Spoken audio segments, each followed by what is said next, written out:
One man was taken to hospital with unknown injuries earlier this afternoon after a collision with a parking barrier.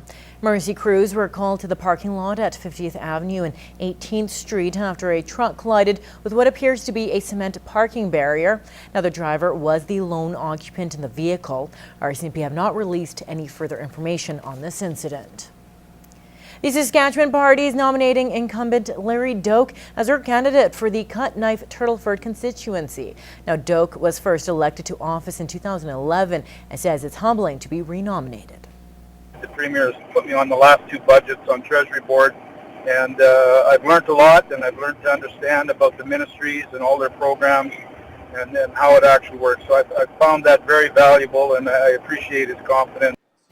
As a member of the Saskatchewan Party, safety is one of the main areas that Doke is hoping to work on. With all the oil and gas activity, we want to make sure our highways are safe and brought up to a good standard for transportation. We want to look at the rail system, make sure also that it is safe. And once again, we'll be focusing on healthcare issues and long-term care. The Saskatchewan general elections are scheduled to take place in November of next year.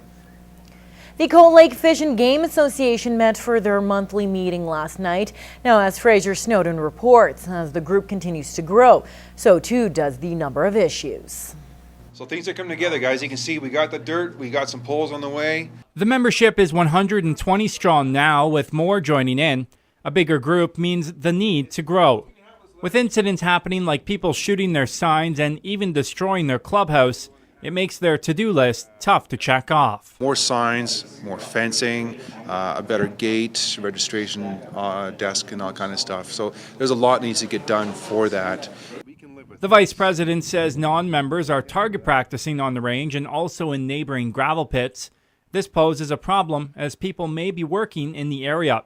He says that the individuals doing this do not realize how dangerous it could be. Talking about, people trespassing through quads, sport vehicles, as well as people taking their rifles out that they've just purchased. The people that are using the range that are non-members are not fully aware of the ramifications of their actions is what's going on.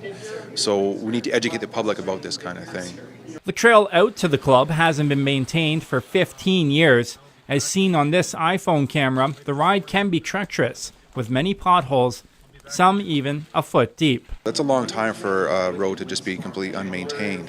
So right now at this time, we have a lot of overgrowth, we have a lot of washout, and just fall into disrepair because it's more or less a trail than a road right now. If you would like more information on the club or would like to help their cause, visit their page on Facebook. In Cold Lake, Fraser Snowden, Newcap News.